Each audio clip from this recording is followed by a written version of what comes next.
everybody. Mike Beer here with your DRF race of the day for Sunday, August 27th. We're going out to Del Mar for the race of the day, which comes later in the card. Race number 9 is the Grade 3 Rancho Bernardo Handicap. It's for older filly and mare sprinters, 6.5 furlongs on the main track, purse $125,000. Here is your field of 8 fillies and mares.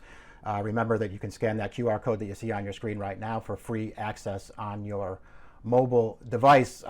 Horse expected to be probably a pretty short favorite in this race is drawn to the outside post. One of 2 fillies in this race for trainer Bob Baffert. That's the number 8 Ida, who is looking for a 7th consecutive win here. She's won 6 starts in a row. They are all in stakes races. One of those, the Grade 1 Starlet, back at the end of her 2-year-old campaign.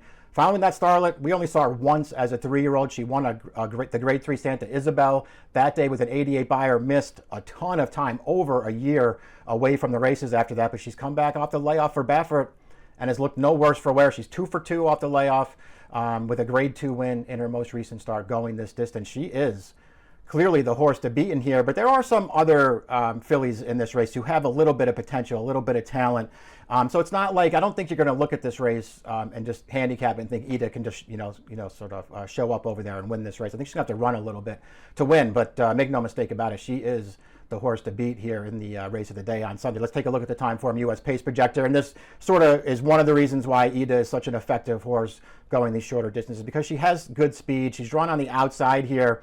And I don't think she's the kind of filly that you're going to look at and say, well, if she doesn't make the lead, she's in big trouble. She likes to be on the lead. She's been right up on the front in each of her last 4 victories, but she's also won from sitting just off of it. And being drawn on the outside here obviously offers up some options for her rider in this race to perhaps maybe sit off of another horse. And perhaps that other horse would be the number 6 in this race, Princess Adelaide. It's possible that this horse is just faster as she switches back to the dirt for this race. She's made her last 3 starts on the turf sprinting, and she has had speed in those races.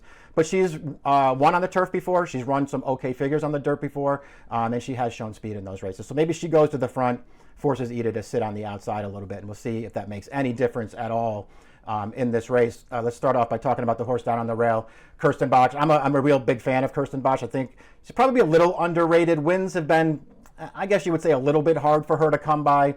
They've tried a lot of different things with this filly. They've gone short with her. They've gone long with her. They've tried turf a few times with this horse. She handles just about everything. Again, she doesn't win that often, and she doesn't always show a ton of speed in her races, so we'll see what kind of trip she can work out here. But I mean, it's pretty clear just from taking her races apart that she can sort of, handle any kind of circumstance and any kind of race dynamics that they throw at her. She has sprinted only 4 times on dirt in her career, and while she hasn't won any of those races, she's run pretty well in them. She was 3rd in the off-turf Monrovia a few starts back. That was going this 6.5 furlong distance, 87 buyer that day. She was 3rd in the Grade 1 La Brea back at the end of last year, 86 buyer for that performance. So she can certainly sprint. She's capable of going this kind of a distance. She will probably need the pace to go in front of her a little bit, but I don't know, man. I think she's a pretty nice horse. I think she fits well with these horses, and if the trip works out for her, I think she can be there at the end. John Seiler's going to try blinkers on for this race and see if it makes some kind of difference, maybe pushes her over the hump a little bit. The number 2 is one of the Baffert fillies in here, a 3-year-old home cooking. She's still, relatively lightly raced for Baffert, only 6 career starts. And overall, her form is okay. She's 2 for 6, posted a big blowout win as a 2-year-old, and after that, she came right back over this track here at Del Mar in the Grade 1 debutante and just missed going 7 furlongs. Lost by a head in that race. I didn't think it was a super strong, I know it was a Grade 1 place, and I think it was a super strong performance. She did stumble a little bit at the start of that race, but after that, she got a good trip. She ranged up to the leader. She took over and was on a clear lead around the turn in that race, and she looked like she was going to be really tough in the stretch. And she just sort of finished evenly and got run down coming to the wire. She was 3 to 5 in that race. I mean, maybe there are ways to mitigate it. I didn't think it was a particularly compelling performance. I didn't think it was a good loss either. She's run 3 times since then, twice this year as a 3-year-old. Didn't run great off the layoff, ran better in her most recent start. Here's the replay of her entry-level allowance victory in her most recent start, again, right here at Del Mar. And it does seem like she runs her best races on this track, so maybe that's something that you want to consider if you look at those kinds of things. She runs fine in here. She got a really good trip in here, tracking a big long shot on the lead, took over easily on the turn. And you see her through the stretch. On her wrong lead, she's keeping on here, but she's not really putting this race away. There's just nobody coming behind her. So it's a pretty convincing win. It's an 85 Beyer speed figure, which is a career best. A step in the right direction, to be sure. I question how good she actually is. I'll wait and see what kind of price she is, but I wasn't thrilled with her in this race. Lady T is up next for trainer John Sheriffs. 9 exacta finishes from her 13 career starts so far, and only 11 of those on the dirt. So 9 for 11 in the exacta on the dirt in her career. She just shows up and she runs every time. I don't know that I think she's necessarily that good. She did win the Grade 3 Las Flores on New Year's Eve last year.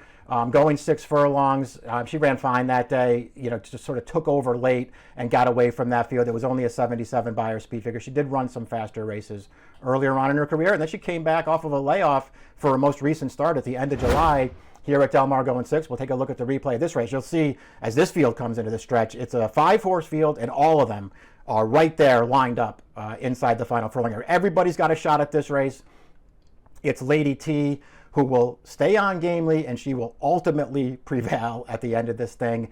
Gets it done by a neck and matches her career best Beyer speed figure of 89 for the performance. That kind of figure gives her a real chance in here. She's second off the layoff now. She has good tactical speed. She tends to show up in all of her races.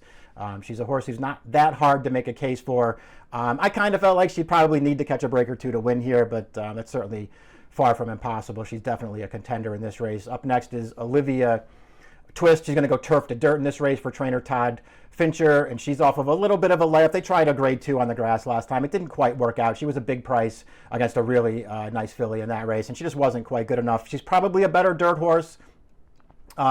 She won the first 3 starts of her career at Remington Park, and she did look good winning some of those races. She's run fine since then against some tougher competition. They've moved her up into stakes races, and for the most part, kept her going a little bit longer. Her form's okay. They cut her back to 7 furlongs for the 8 bells back on Kentucky Derby weekend at Churchill, and she was just sort of an even 5th. Easily could take a step forward in here. I thought she would have to take a step forward in here. I wouldn't knock anybody too hard if they said they wanted to take a shot with her in this race, but I probably wasn't going to do that. Up next is Muted, an import from Florida for trainer Tom Proctor. The horse started out her career really, really well for Proctor. Won 2 of her first 3 starts. The only loss by a narrow margin when he put her in against Colts, including Lightning Larry, who's a really good sprinter. She just missed by a half length that day. So really good start to her career. 1 start last year, and then the first 2 off the layoff this year were for trainer Rusty Arnold, Kentucky and Gulfstream. They tried turf with her. Her form just didn't really hold up for whatever reason in the Rusty Arnold barn. Not that she was terrible off the layoff at Churchill Downs, but feels like she kind of got back into form in her most recent start. Gulfstream Park, back to the dirt, going this distance, earns an 84 Beyer speed figure, which is a career top. And I just like the way that she did it that day. Sort of outrun a little bit early, wound up back off the pace, but made a good run on the outside around the turn, and then just kept coming through the stretch and closed down the leaders, both of whom, the second and third finishers, came right back to win their next starts. So this filly ran really well last time, and she started out her career with a lot of potential for Proctor too. Feels like he got her to move forward last time. She's second off a little bit of a layoff now, and I like the idea of them shipping out here to shoot for a graded stakes race. I think she's a major contender in this race. She does not need the lead to be effective, but she's got a little bit of speed. Princess Adelaide is up next. We talked about her. She could be part of this pace here. She's been fine on turf in her last 3 starts, but she's also good on dirt. She looks like a filly who is going to have to improve to win this race, and not only is she going to have to improve, she's going to have to do it. If their designs are to go to the lead, she's going to have to do it with the big favorite, probably breathing down her neck the entire way. It seems like a tall order to me. I don't mind them coming back to dirt here. I just wonder if this is the right kind of situation for her to be most effective. Violent Runner is the 7. She looks like she's sort of up against it in this race. She did place in a Grade 3 sprinting on dirt 2 starts back. That was first off the claim for trainer Steve Knapp, and it's probably the best race that she's ever run. It was a perfectly good performance. She was only second best that day. Her second start for these connections came over this distance last time at Santa Anita. That's at the end of April, and she was just no match for Ida that day. So we'll see if she can take the necessary step forward here. It feels like it needs to be a pretty big one. Ida completes the field on the outside for trainer Bob Bever. She's just a horse to beat. There are, save the Del Mar debutante as a 2-year-old, where I don't know, what happened that day. She just never really showed up. She sort of showed speed, contested the pace briefly, was under heavy pressure, and just sort of totally gave way in there as the favorite. Very disappointing that day, but otherwise, every one of her races are good, and they're mostly wins. Placed first in her career debut via disqualification, just missed over this track in the Grade 2 Sorrento in her second career start, and then after the Del Mar Debutante, it's all wins. The figures say that she's the horse to beat in here. She's got speed. She's perfectly drawn to the outside. She's won sprinting. She's won routing. This distance seems like it's no big deal for her. Here's her most recent start, the Great Lady M. This is at Los Al. And, listen, she hooked up basically right from the start in this race. She was the favorite. The second choice was Elm Drive, who was 2-1, and she's a pretty nice horse on her right. And they just sort of hooked up right from the start of this race. They kind of turned it into a match race. And she, she put Elm Drive away, hung in very gamely through the stretches you see here as this runner-up is coming down the outside with momentum. And she's just going to turn that horse away and surge to the wire to prevail. A good performance, a 91 by her speed figure, which is a new career top for her. We don't need to go on and on about her. She's the horse to beat in this race, perfectly drawn on the outside. I'm not way against Ida. We can get the picks up there now. Before we talk about those picks, though, please click the subscribe button and to get access to all of our DRF videos on the YouTube channel. The pick is not going to be Ida, although I do think she's the horse to beat. I just sort of wanted to take a shot against her with the number 5 Muted, who I think might be a little underrated, up in class for this. I liked her most recent start back in the Tom Proctor barn, though, and I think it's very interesting that they're going to ship her out here to shoot for a graded stakes race. She's going to be somewhere off the pace, but I think she can run a little bit, and she'll be a fair price in here. So I went Muted over Ida in the Sunday DRF race of the day. It's the Rancho Bernardo Stakes, a Grade 3 out at Del Mar. It goes as race number 9. The approximate post time is 9 o'clock Eastern time. Good luck.